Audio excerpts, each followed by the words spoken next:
Hello, everyone. I'm Jim Garrison. I want to welcome you to this session of Humanity Rising as we complete a 5-day program on the harmony of numbers and contemplate the extraordinary simplicity of our universe and the extraordinary mystery that everything that we observe in the manifest world is comprised of numbers that are deeply embedded in the emptiness of all being.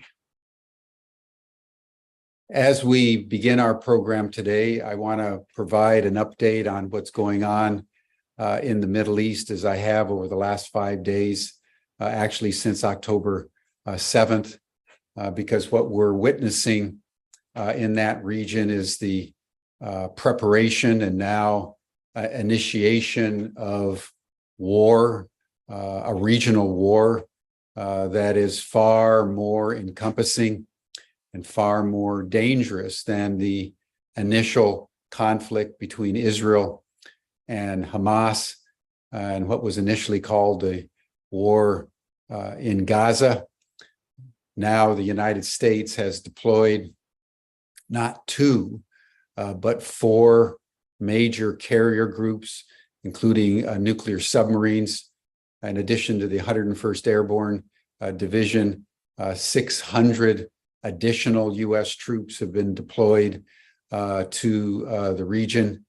And today, as you may have noted in the news, the United States initiated its first military strikes against Syria. Yesterday, the Israelis began limited incursions into Gaza in what is clearly a campaign that's now being orchestrated between the United States and Israel to bring a military response across the region to, as Benjamin Netanyahu, the Israeli prime minister, has been saying, to finish off Hamas once and for all. That has now been expanded to include Iran, which has been a major source of funding and political and military support for the various jihadist groups in the region. The attacks against the Syrian facilities today were jihadist groups that had been supported by Iran. Iran has been moving its missile systems in preparation, and everything from the Iranian point of view, as the foreign minister said yesterday, is on hair trigger alert and ready for an instant response should the United States and NATO attack Iran.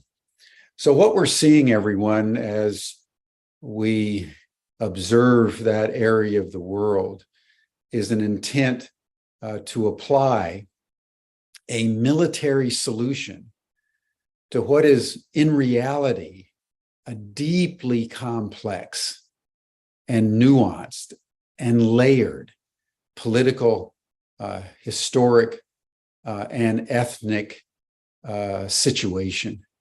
And there are very few incidences in all of history where a military response to complex social, political, and ethnic situations has ever been positive. So like we have been witnessing in Ukraine, we're going to no doubt end up in a global conflagration that's going to leave the world, in that part of the world, at least worse off than when we started. And the head of the World Bank today said that the implications of a regional conflict in the Middle East would seriously damage the world economy, and in particular, cause a dramatic escalation in the price of oil, and therefore triggering inflation and economic dislocation in various parts of the world. The one comment that I would make about this is it's worth reflecting that the last time a country said that it was going to solve this problem once and for all through a military attack was Germany in July of 1914. You may remember from your history that the great powers were maneuvering, and there were various arms deployments from Britain, from France, from Germany. There was then the assassination of the Duke of Sarajevo in Serbia, and then more maneuvering. And finally, the Joint Chiefs of Staff in Germany, like the Israelis and the Americans today, calculated that they could solve the problem by attacking Britain, France, Russia, and Italy simultaneously.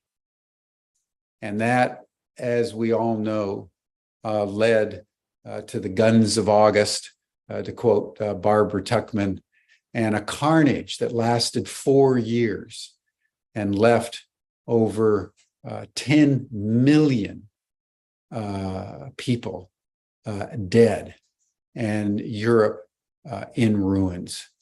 And I would just say, as I sit here today, not knowing the future any more than any of us do at any time, but that this momentum toward war, the momentum of the neocons in the United States and the Israelis to settle the problem once and for all, is going to lead to untold tragedy and a situation that could reverberate to areas much broader than what's occurring even in the Middle East.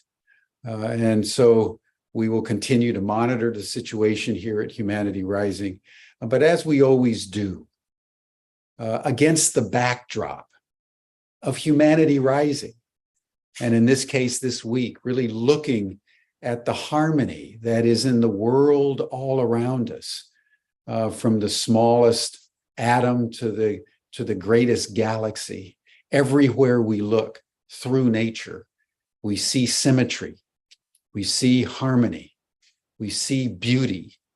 And for some reason, we humans, our species, is consistently out of sync with the larger harmony in which we find ourselves. It's the greatest paradox and conundrum confronting the human family, that we seem to have a penchant for aggressiveness against each other and aggressiveness against nature that causes untold suffering to everyone combined, whether you're rich or poor, whether you're powerful or you're weak, whether you're in the East or the West. The suffering that humans experience is a suffering almost entirely of our own doing. So as we conclude our week on the harmony of numbers, let us contemplate what each and every one of us can do to create beauty in our lives, to create harmony within ourselves and with our families and with our community, with other sentient beings. And let us pray as best we can that peace will prevail in the Middle East, and that the guns of war will be silenced in some mysterious way that will enable humanity to rise to a higher level of alignment with each other. So thank you, everyone.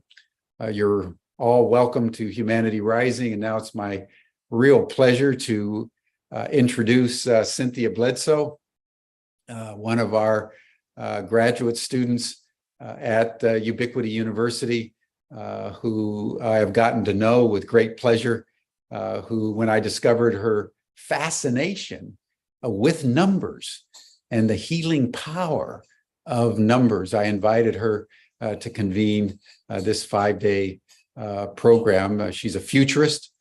She's a film executive with See Good TV and a numerologist, among many other things. So Cindy, thank you for everything that you've done to convene this week. And I turn the program over to you.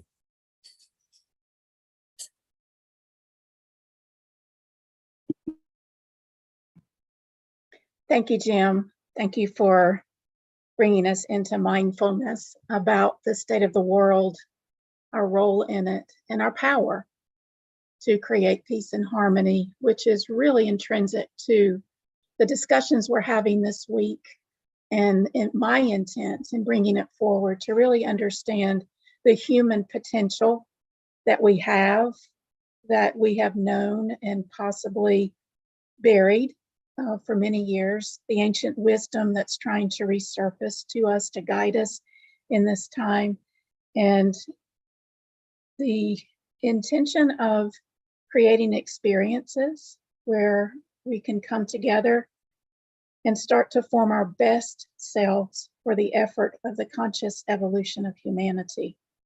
So we're talking about numbers this week, and we've heard from several different panelists on the wisdom that they bring to us through the science and beauty of numbers. It's also a very personal journey.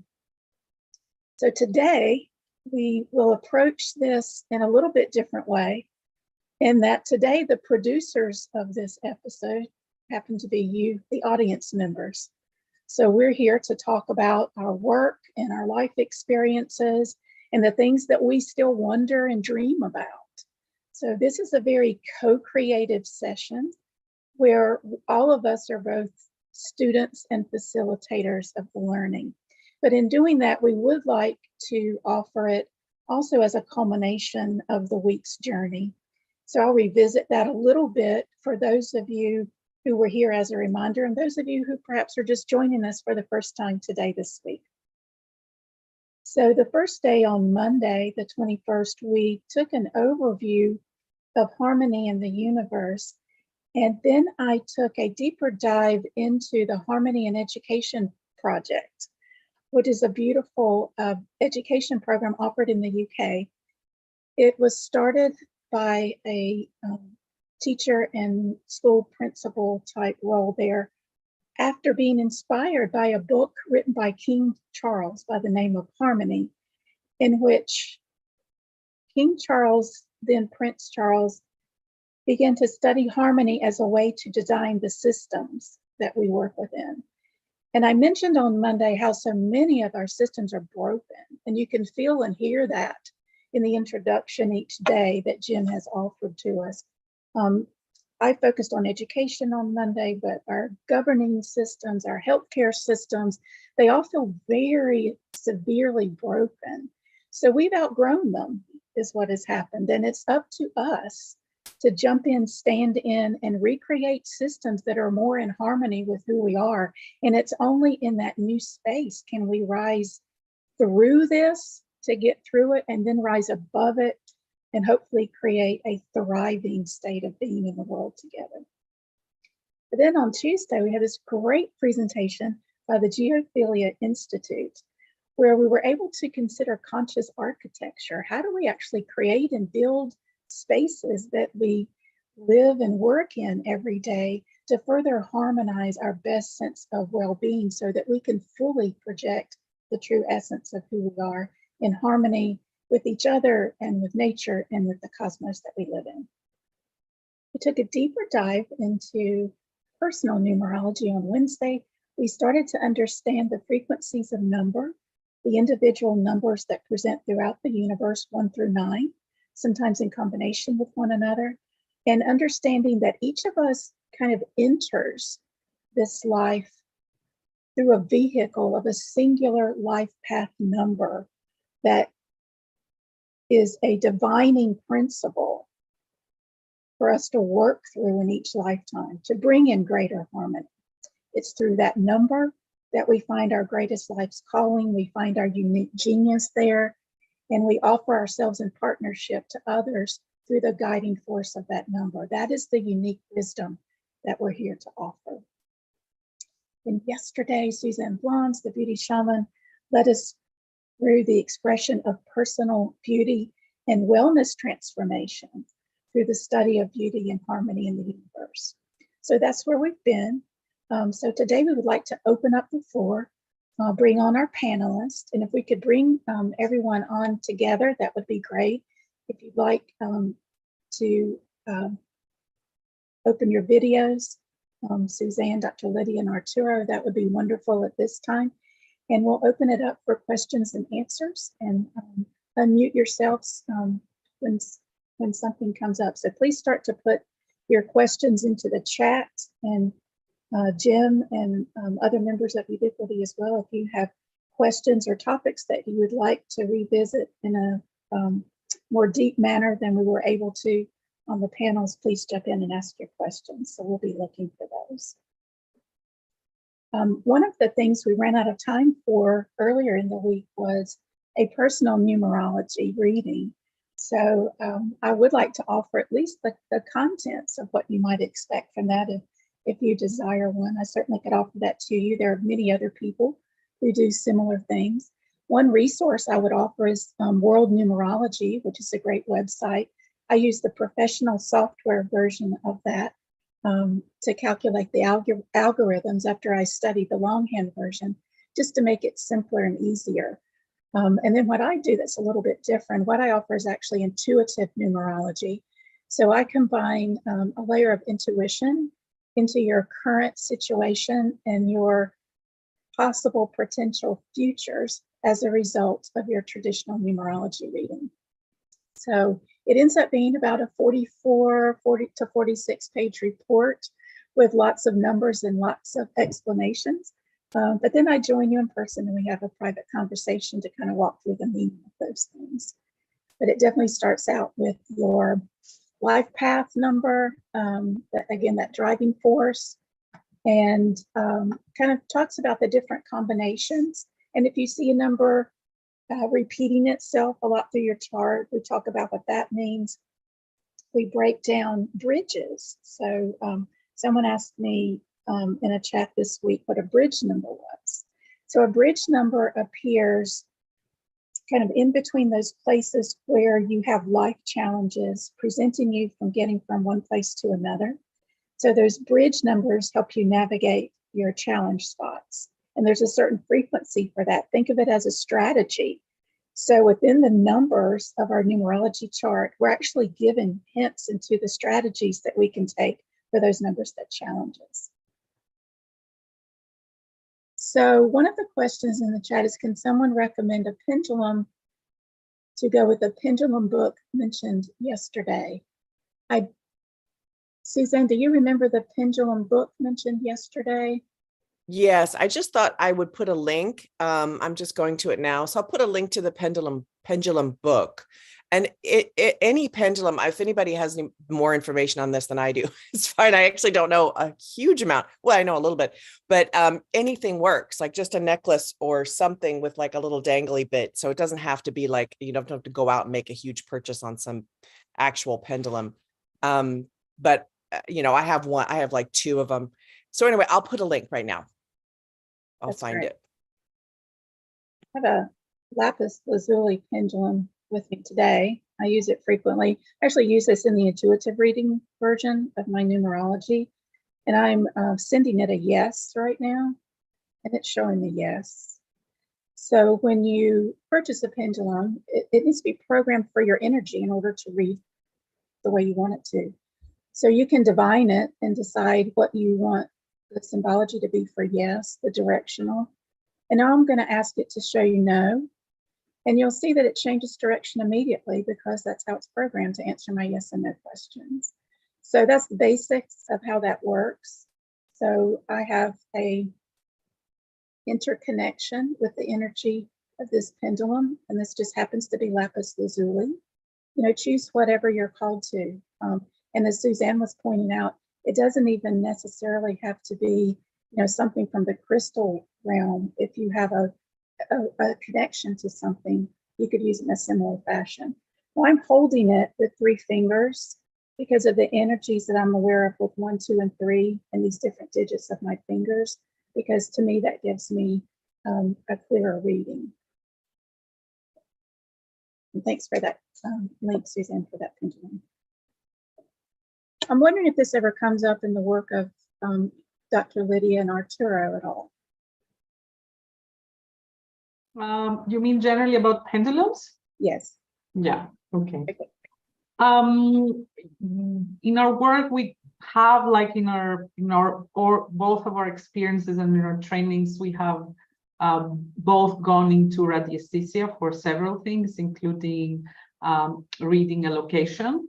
But we also have all kinds of scientific instruments that we use. So we usually do a combination, and also we have ways to do it remotely through also some devices and computer software analysis. And so, yeah, lately it's more predominantly that kind of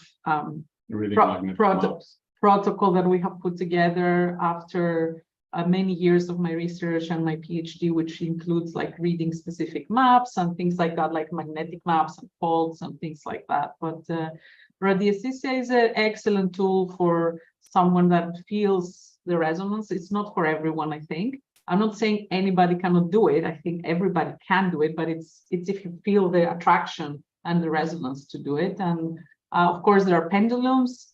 I think for pendulums, something that just makes things easier is if there is like at least a little bit of weight. You know, sometimes there are some pendulums made of a little bit of wire.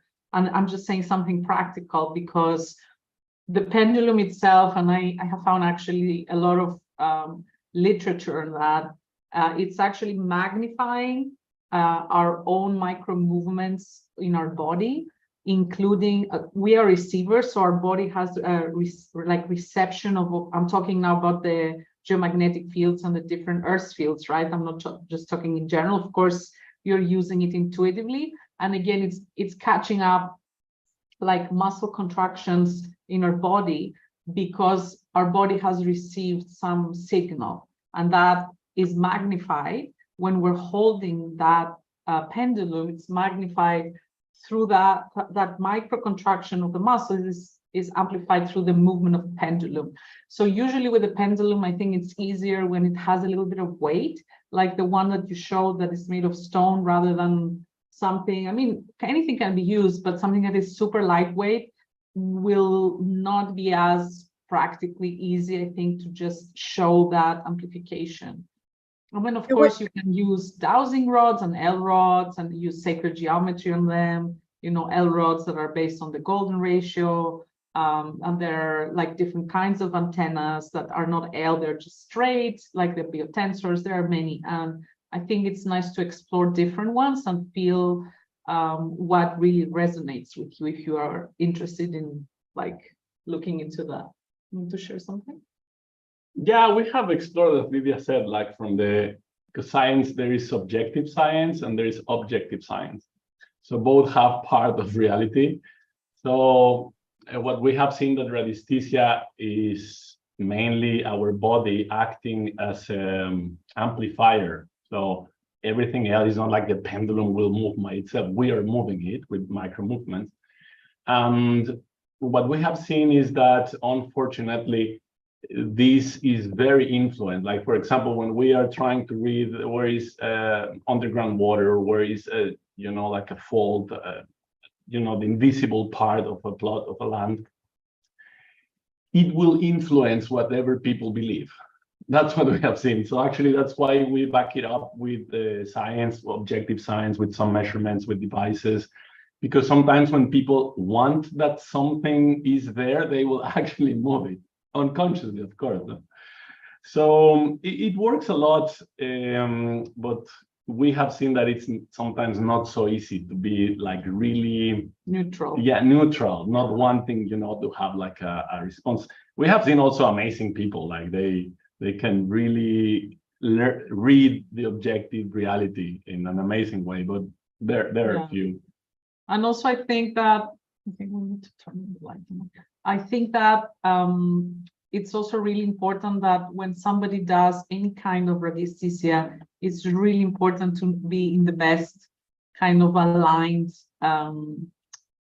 like internal situation, because I've seen in many cases that when someone is not feeling good, or there is like something going on, or a stress or an emotion, something that is like out of alignment, then the results are not always, it's not necessary, but sometimes, they can be affected. So it needs also from our side, if you want to try that for people listening, like do an alignment exercise, do like a cleaning of your energy, put your mind in focus. There are great exercises to align the heart and the brain also, and tune in the brain waves and the heart waves, and generally just focus on breath. That helps a lot.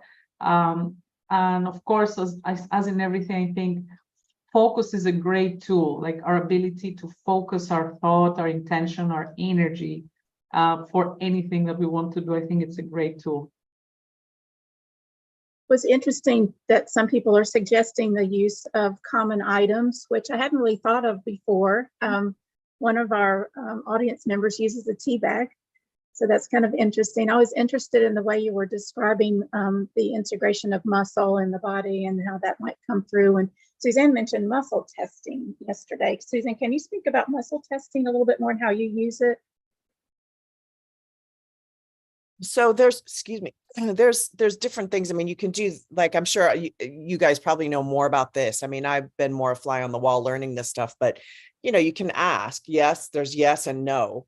When you hold up, like I specifically was talking about supplements and trying to find the right supplement for your body and quantities and things like that, because in sort of referring back to what I was talking about with health and skincare and that sort of thing, is it's so much has to do, 80% is internal. So that's what I do. I actually take the bottle, like if I'm in a store, it's, you try not to look too weird, but I'll take it in the store and hold it to myself and ask, do you want this? This is a very, very simple method. And one of the people in the chat brought this up too. You can actually, if your body, like, you can ask your body, is yes leaning forward, is yes leaning back, like which one is it? For my body, if my body flows forward, it means yes, and if it flows backward, it means no. So if I'm standing in a store, I hold the vitamins to my chest and I say, do you want this? What's going, and my body will tell me. So that's one method. Or you can go yes or no.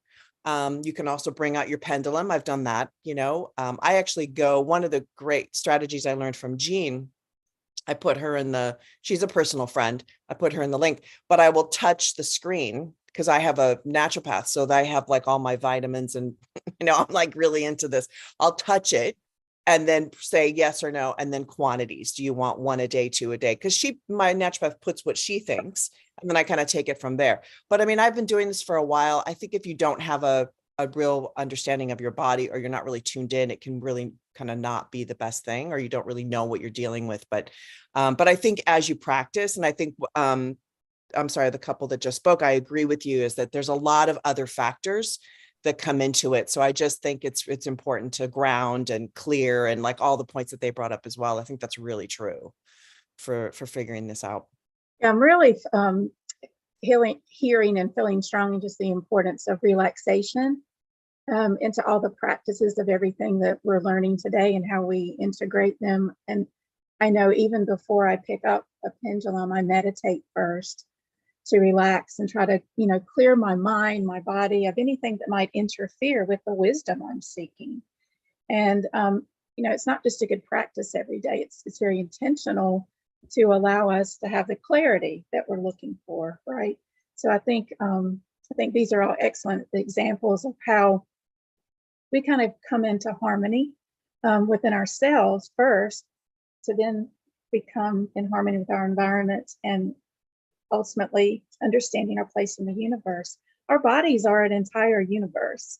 So, lots of chaos can go on in there too. We need to pause to take the time to relax into that. One of the areas of work I find most fascinating that the Geophilia Institute works in is actually that of sleep and rest. And I wondered if, as we're talking about relaxation, if you could talk about your work in that area a little more. Sure, sure. I just wanted to add on the previous subject something that I always found fascinating, how any simple object can just be a tool for the aesthesia. So I wanted to share this example with everyone. I know of a holistic doctor. He's actually a medical doctor, but he's holistic. So he uses muscle testing, homeopathy, so many different modalities. And he used always his keys. So he had a lot of keys like wrapped around, and then he always had them on a long string. So whenever he needed, he just took out from his pocket the keys, and he will just use them as a yes and no, for even for many times for patients or for himself, if he needed something, if he got to choose something. I just think that's fascinating. But again, what I was saying before is that I think the weight helps. Of course, there are more elaborate things made of crystal with geometry around it. They're beautiful, but if you're just starting, you can start with anything. Just make sure it's something that you like to use, like you resonate with that object. Amor, you also wanted to add something? Yeah, like with muscle testing, it's just amazing because our body, our heart has 5 to 6 feet diameter, like the electromagnetic field is physically around us. And that is what this electromagnetic field, when it's talking to other electromagnetic field, it's what will transmit that information into our muscles and will give more coherence or less coherence, so we'll be stronger. So radiesthesia is how strong your muscles are responding to something, to any product or any event, anything. And I found it fascinating because I have been doing for many years mountain biking. And there was a place where there was a competition for mountain bikers, and there was a guy selling little holograms. So people, without knowing, he was asking to hold a 20 kilos kernel bell like this. So it's very difficult. And without people knowing, he was placing a little hologram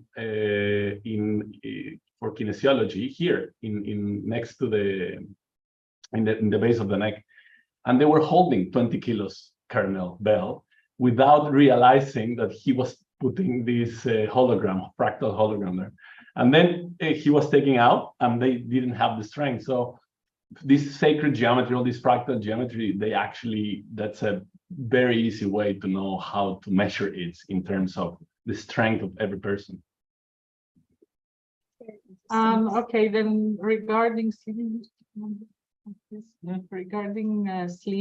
I mean, it's something that we think is like so crucial, especially in our days, because our environments have become like extremely in a way aggressive, especially if we live in cities. So we have EMF, we have noise, we have pollution in the air, we have so many things, including the information field that comes from, especially the last few years, from fear and anxiety and stress. And this is like, it's there, it's superimposed in all the other fields. And you add to that, synthetic materials, especially if we take the bedroom, you can have carpets, especially if you have like a carpet that is covering the whole area, like some areas, for example, in North Europe, they always have that. I also know in USA, they do that a lot in many houses that has glues underneath, or it has plastics underneath. And what happens is that we end inhaling that all night, 8 hours every day. The off-gassing of the materials, or the paints, or the formaldehyde. I always speak a lot about formaldehyde, and I think it's so important. Formaldehyde is actually proven cancerogenic, that is emitted like off gas by synthetic woods, such as plywood and particle boards. And it's also in some other building materials, but predominantly there.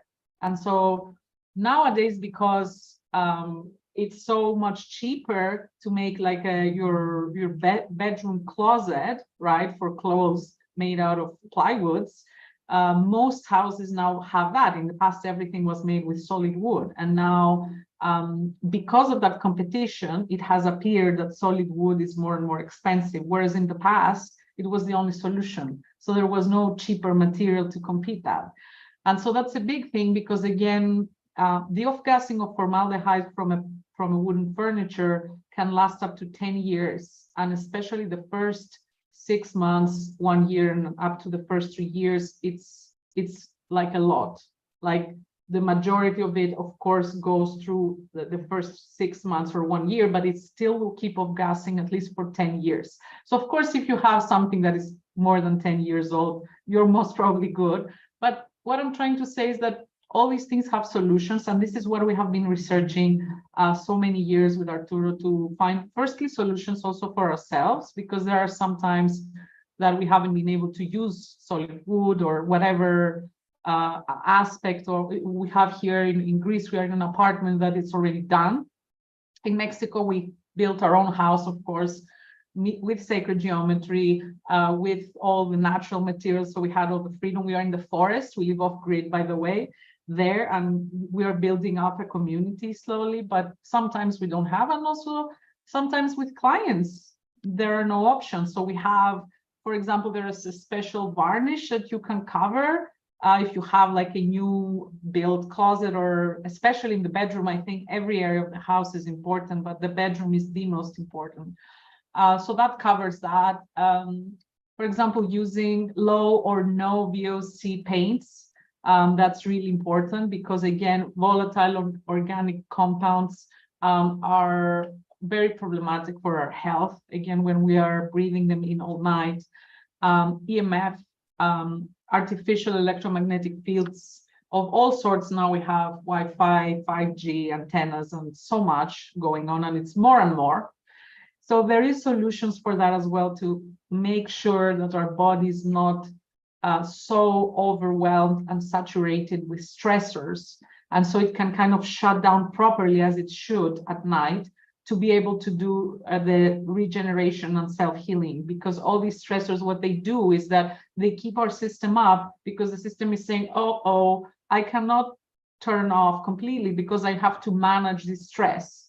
And so the more of these layers we start to take out, especially for people living in cities, the better health we will have, because sleep is very linked to our hormone system, to the melatonin and serotonin cycle.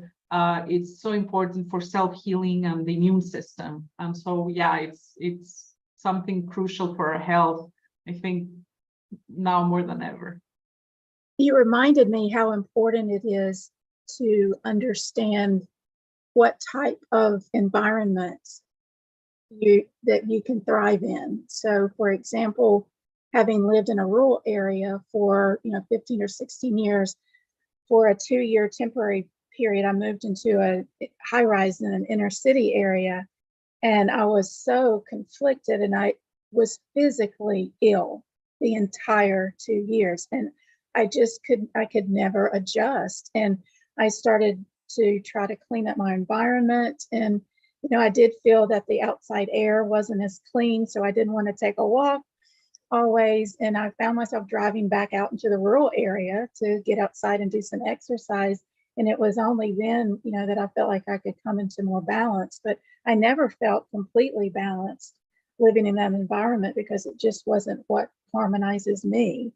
So, so I really appreciate what you're offering there. Let's look to the question.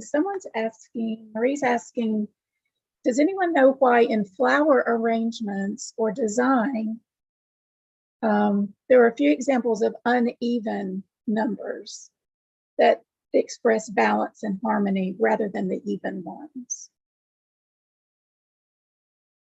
So, for example, 5 flowers in a flower arrangement would feel balanced, even though it's an odd number.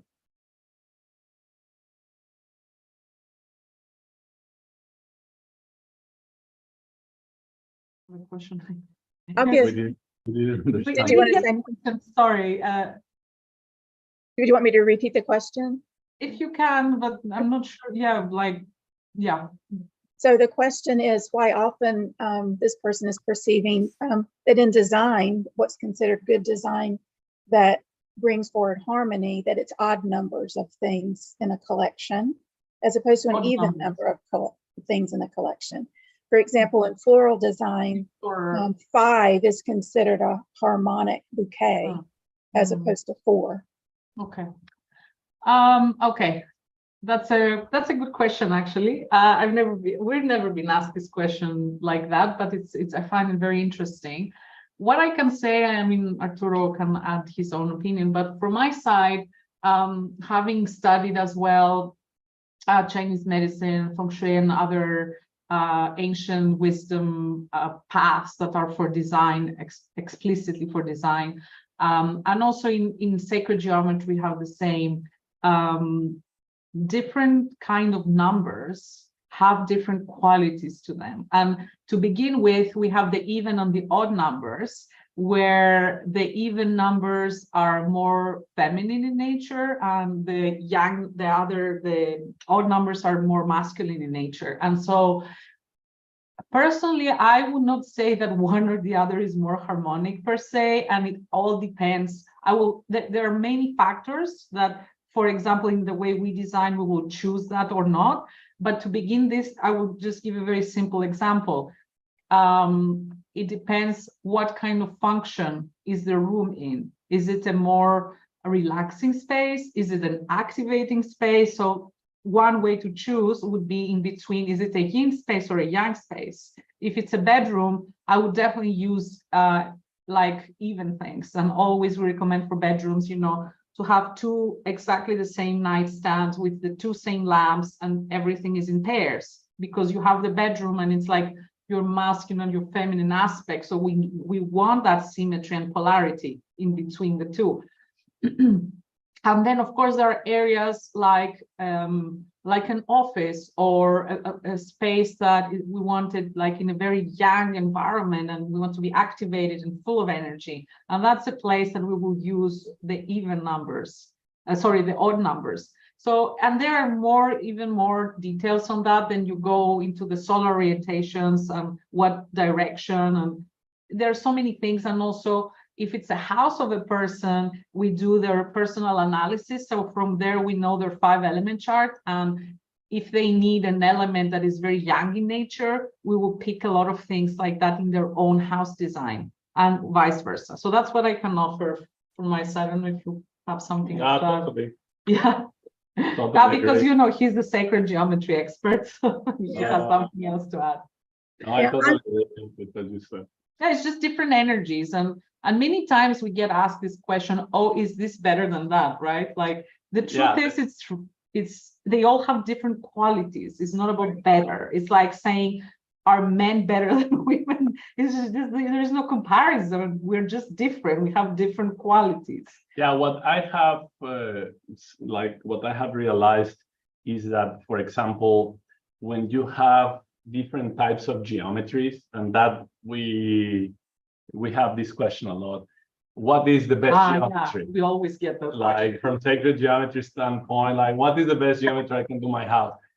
And the answer is that it's what is the best geometry for you at that time of your life that will be the best. Because I mean, usually we build 1, 2, 3 houses in our life. Sometimes maybe we're not going to build one from scratch. We'll just buy one, we will remodel. But in the possibility that you can design your own house and build it, etc., that geometry will be good for you at that time. Whereas if you have other lifestyle or other approach in life, you will have other type of geometry.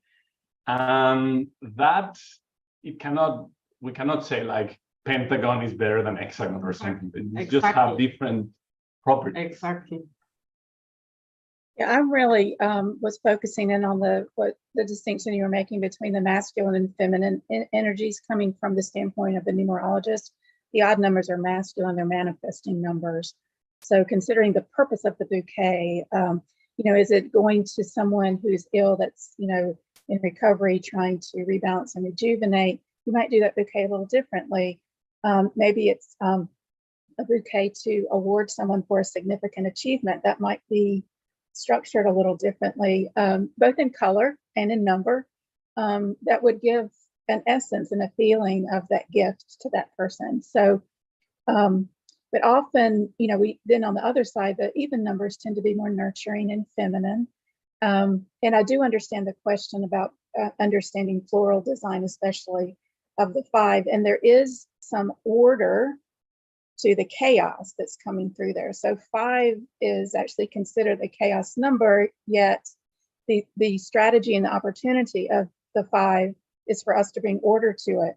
We can use the lessons that Suzanne gave us yesterday about beauty through that flower arrangement to then kind of offer beauty and organization into the chaos. So that would be one other way to look at it. Speaking of these numbers, Shannon put into the chat earlier some information just about the numerology of, was it the United States, I believe? Yeah, the numerology of the United States, she said, would be interesting to consider.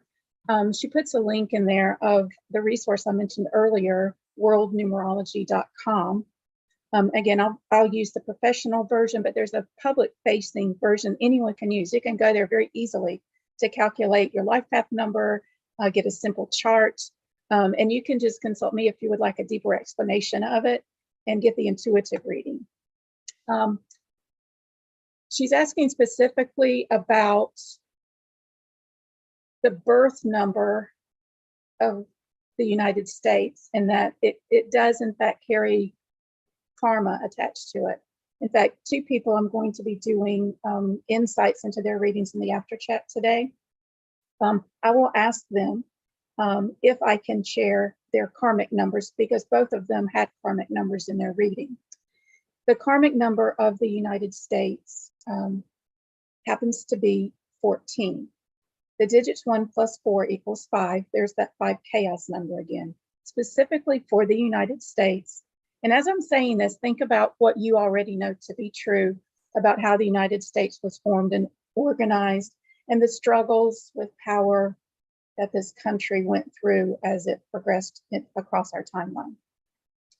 So the karmic nature and meaning of the 5, if it's composed of the 1 and the 4, has to do with abuses of freedom. All you have to do is go back and listen to Jim's opening introduction to each one of these sessions this week to understand that that karma is in fact playing out in front of us right now. So I just wanted to bring your attention to that. There's actually a greater and deeper explanation for it through the link through World Numerology that Shannon shared. I'm going to check some other questions. If anybody else wants to jump in and talk while I do that, please feel free. I want some more comments about muscle testing. There's some good tips in the chat too, if you'd like to read it. Really enjoyed the conversations on the elements and the healthy aspects of building materials. So that's good. Right. So we're coming up. Please continue to put your questions in there. Here's a question someone just put in asking about the significance of 666. Does that ever come up in anyone else's work with number geometry, the 666? I know it's a common question. Well, it's curious because if you have a pentagon, the upper part of the pentagon creates a triangle that has 36 degrees. And when you take this triangle and you put it 3 times, let's say in a 360 degrees, you put it 2 times, it will cut exactly in 2 angles that will be 666 degrees. So I have seen that many times in sacred geometry. I mean, with an image will be more clear. But they say, I mean, this is pretty subjective, but I have never found something objectively speaking in terms of these numbers. There, you can see, you know, the 6 as a spiral going inward because it's rotating as clockwise. So it's a feminine spiral. It's going in. It's like an implosive energy. There are many ways, and you know, like in this conspiracy theories. It has been used everywhere, and you can find it. And you can also find it in the Bible and in sacred texts. You can find it, like, you know, for many things. So I think it's a very, very subjective, you know, path. And I will just add to that I think that there are many things that have been twisted in our modern times. For example, the pentagram, right? Like many people say, oh, it's a satanic symbol or whatever. Everybody can say, you know, their own projection of it. But the truth is, and I think that's why maybe some of these symbols or these numbers end up being used by whatever forces, is because they're very powerful. So the pentagram, for example, is extremely powerful geometrical symbol because it has embedded into it a fractal of the phi ratio, like where the lines cut in this star pentagram, right? You have all these infinite phi ratios. And phi ratio is the way nature designs, as we were explaining the other day in our presentation. And so you can take it and it will literally amplify whatever you put into it. So you want to use it for the best intentions, it's amazing too. You want to put on it the worst and use it as a cult, and I don't even know how they use it. You can do it. And I think the same is with numbers. Numbers hold qualities and powers. And again, 666 is like, it's a very powerful number. It can be embedded into powerful geometry as well. Somebody can see it as 3 hexagons, or there are many ways to see it.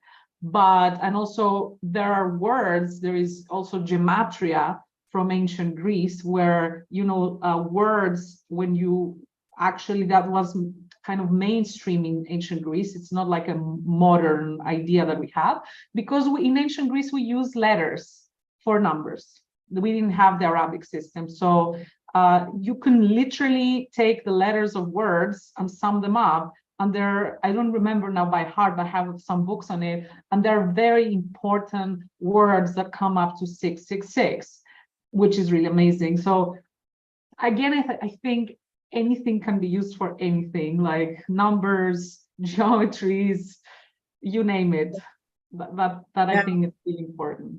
Yeah, I would agree. You really do have to be careful. And the word discernment is coming front and center here. That's where we use our human potential to apply to all of this. And honestly, what is true for me may not be true for you right now. I know as I think about my life, there were things that I was not ready for that were not true then, but they're true now. Other things may never be true for me. So this is your personal journey, and these are guideposts on how you navigate it. So it's really up to you how you apply it. So just be careful that there are, you know, places out there that may be disseminating information that isn't purely accurate. I mean, there is something known as, you know, the cosmic truth, but it's really up to you to discern how you want to spend your life and what spaces you want to navigate through. But just know that it's your power and your authority to question everything. Curiosity is really what leads us to the wisdom. So I appreciate what you just said. I would comment, though, that the universe is filled with 3, 6, and 9. It continues to repeat everywhere. It balances us in multiple combinations. So it's not unusual that we would see 666 combinations, because it's very inherent number throughout the universe. Going back real quickly, and then I see another question I want to take. The number 5 is another one that comes up a lot in questions, and I think is often misunderstood. And I just wanted to bring your attention to it again for one reason. Remember Vitruvian Man, Leonardo da Vinci's beautiful representation of the human body, and that with arms spread and feet apart, we create a pentagram in shape and size and scale and different representations of that number. The pentagram is often been used to try to communicate evilness in some cultures. So again, that discernment really comes into play. But oftentimes, I think if we see the 5 geometrically, it's because it is a nature's reflection of ourselves.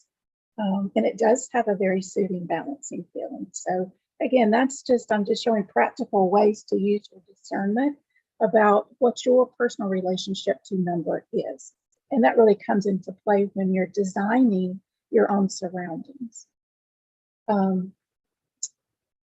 Here's a question, and this is a question I like, and I may have even asked you, Dr. Lydia and Arturo, before myself, but there's some questions about the numerology involved in latitude and longitude. Specifically, they're interested in Israel and Giza, and if there's something we can learn from that. Would you like to speak to that? Yeah, there is one that now is pretty common information, but the latitude where Giza is, like literally, if you just go in maps online and you check what's the latitude, the exact number that now I don't remember by heart is the speed of light in miles per hour. That's, like very amazing, because how can they know this information 12,000 years ago? So there are many theories about that. But yeah, this is just amazing. And regarding the area, Dan Winter, which is a very old friend, and he's a researcher, a physicist, he used to say that all that area is like where used to be, it's like bees looking for honey, but there is no more honey. It's like it used to be there.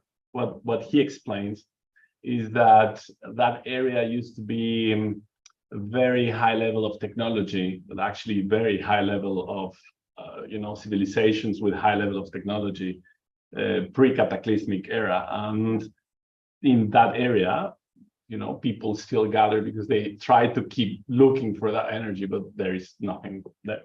Yeah. And I will also add that regarding especially the location of the pyramids in Giza, that used to be the zero point of the world in the past. And it actually makes absolute sense, and I will explain why. Now we have Greenwich, for example, as our zero, but exactly where Giza is placed is the exact center of the mass of our world. So I don't know if that's easy to grasp. Like, you take the different areas in the planet and the mass that they create, and if you try to find the center point of the way they are placed around and their distances, what you will get is Giza. And so I think it's a really important area. There are many other reasons that it's an important area. But I think numerologically speaking, that was why until some time ago, it was the 0 latitude and 0 longitude as well. So it was used like that. Then there is some other interesting proportions, which is if you take the equator and you cut that on a golden ratio, you will get that area within that zone, which is very interesting. And that doesn't mean, because then people ask, oh, we should all go and live there. No, it's just, again, it's a different quality and it's a different proportion. Live where your heart lies, where intuition takes you, where your spirit own guidance takes you, where your astrocartography chart tells you. Like, there's so many things. I've met many people in my life that say, oh, this is the most, harmonic place in the world, or this community, this spiritual community, the location of it, right? They're talking about the location. I think we just have really important, powerful locations all around the world, what we call sacred locations. This is what I was writing in the book with Arturo, The Power of Sacred Location.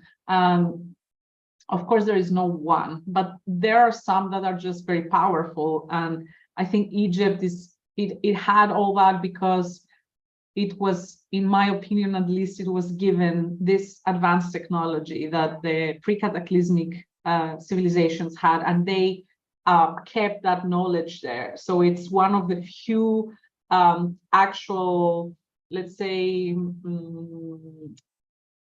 kind of signs and evidence we have their existence. And I think there are quite a lot more in all that area that includes Afghanistan, Syria, and Iraq, and all the area that it has been such a heavy war zone, and they have destroyed, I don't even remember the number, it just made me cry when I was reading how many temples in Syria that are extremely old have completely been bombarded and destroyed.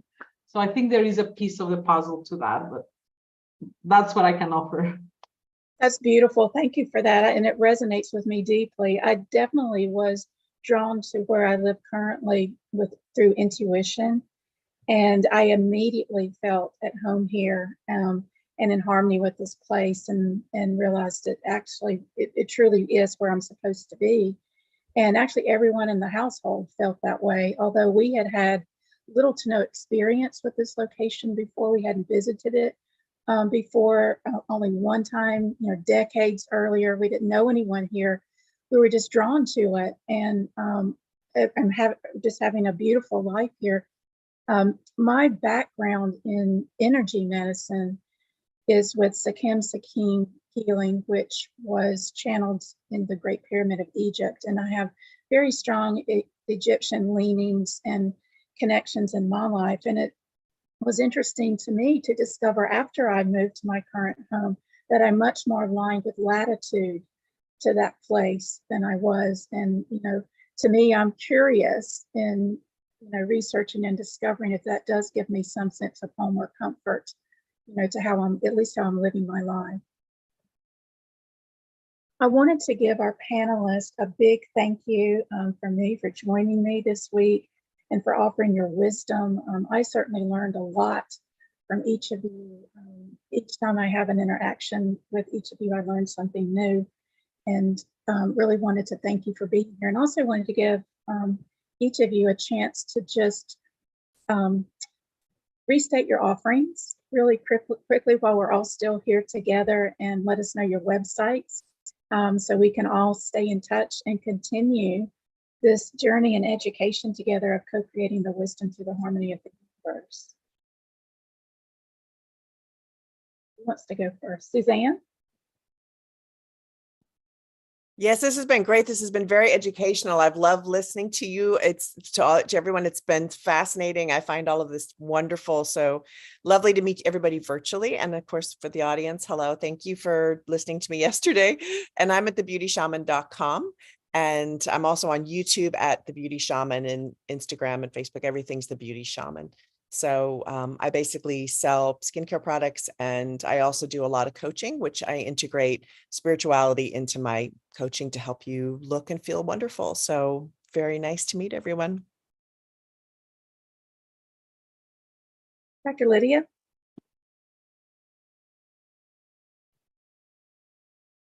Okay, so we do, our main thing is holistic and conscious architecture.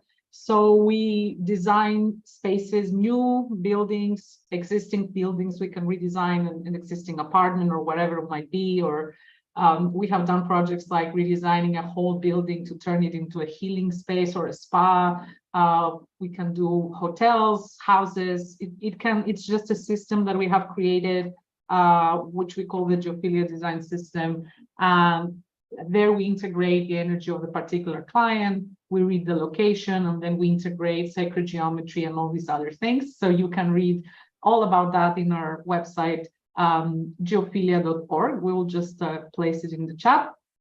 And yeah, our scope and our mission is to help people be surrounded always by the most harmonic spaces possible for health, for well-being, and recreating, let's say, the ancient temple technology into modern sacred spaces that we can use. And we also have education. So we have Geophilia Masters, where we take one-on-one students, and we don't know how long we'll have that, because at some point we will have it online, like fully available.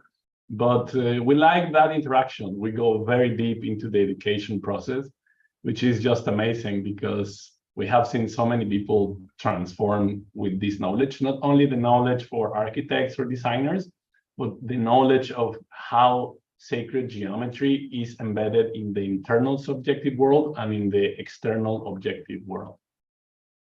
So what we will invite is to, we have a newsletter that every week we send a lot of information and share a lot of we really inner hard there. inner things. So yeah, if you go to our website, you can also put your email to subscribe to that, and you will get that free PDF. That please don't miss that. It's so rich in information. We have really put so much time and energy and love to make sure that people can get like real tools to get a better sleep. So you can download that many pages PDF there, and you can stay in touch with us like that. So thank you so much, Cynthia, for the invitation. Great. Thank you. I wanted to reference you too, if you'd like to stay in touch with me, I'm at cynthiabledsoe.com, and there you can ask me for numerology readings. I also do conscious film screenings in communities through Conscious Good and CGUD TV. If you're interested in subscribing to conscious viewing content at CGUD.TV, there's a special discount just for this group. And the first 7 days are free, but if you use CGUD33, that's my life path number 2 times, CGUD33, then you'll get a special discount for the next 30 days. I wanted to reference too real quickly the book Quadrivium, which is one of the resources I used. I see some heads nodding that you recognize it. This is the 4th, I referenced it the very first day, Quadrivium, the 4 classical liberal arts of number, geometry, music, and cosmology. And one other new source I just found that is actually very practical. It's a new book that new to me called How to Hold a Cockroach. And it's written by Matthew Maxwell, and it's a beautiful book that helps us go through the different cycles in our life and find strategies to deal with them. I would say it's a book both for adults and children's and families together, so please do that. And in closing, real quickly, I wanted to ask you if you remember on the first day, if you were with us then, and if not, of course, replays are available. We did a meditation to create a safe sanctuary for ourselves, and especially in these times of chaos and trouble and conflict, that becomes important. I also wanted to do it because the subject matter we're dealing with this week can be rather complex and confusing, and perhaps in your discernment, you just need a safe, quiet place to sort that out. So in our imaginations, we created a safe sanctuary through meditation that we can just go to when we feel overwhelmed. And I'm wondering if after this week, if you wanted to revisit that, we won't do it now, but you can do it later. And I just encourage you to revisit that meditation of creating your safe sanctuary. And perhaps you want to make a few changes after what you learned this week. But in closing today, I'd like to share with you a short animated film by Charles Eisenstein. It was written by him for the purpose of helping us navigate the challenges that we're dealing now. And it really expresses very much the intent that I had entering into this week. The difficult situation we're currently in this cycle of trying to remain grounded as a human, and the reminder that we're all doing this together. So I would like to share that with you now.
Again, thank you, everyone. I would like to thank you for, I believe, sharing my desire to engage in our curiosity, for cultivating our co-created energy to birth the dream of a thriving future together. I'd like to thank my panelists and Jim and everyone at Ubiquity that supported me this week. And also want to pause and send gratitude to the wisdom of the ancients who are very much trying to permeate our awareness and make us aware of our power to create harmony here and in the cosmos. Thank you. Thank you, Cindy, so much. Thank you, Arturo and Lydia and Suzanne. This has been a marvelous week, very artfully put together, Cindy. Thank you so much. And the exquisite sensitivity with which each of you represented your own experience of the perfection of numbers and the adoration of beauty has been very moving to me each day, particularly against the backdrop of the momentum toward regional war in the Middle East. The most fundamental truth about ourselves is so easily forgotten. And you have reminded us this week of just how present and how available the harmony of the spheres really is inside us, outside us, between us, knitting the entire planet, solar system, and the untold galaxies together in a beautiful, beautiful symmetry of numbers and sound and harmony. So thank you. You're all welcome now to the after session chat. You'll see the chat link in the chat box. Hopefully, Cynthia, you can join and maybe some of the others. So you're all welcome to join, at least Cindy, in the chat box. And then next week, everyone, we're going to have another 5-day program, and this one on whistleblowers. We've partnered with Code Pink, and as you all know from the news, whether it's the UFO issue or with Ukraine or China or COVID or military policy, it seems that one of the most consistent ways that the truth comes out is not through disclosure of the governments or the media, but through whistleblowers. So next week, we're going to have a 5-day program with different whistleblowers every day, just telling their story of what they did. And we do this in the spirit of a memoriam to Daniel Ellsberg, the great whistleblower in the 1960s who told the American people the truth of the Vietnam War, who recently died. So this next week is a memoriam to Daniel Ellsberg. Cindy, thank you. Panelists, thank you. And have a good weekend, everyone. And we'll see you again on Monday for our next program on Humanity Rising.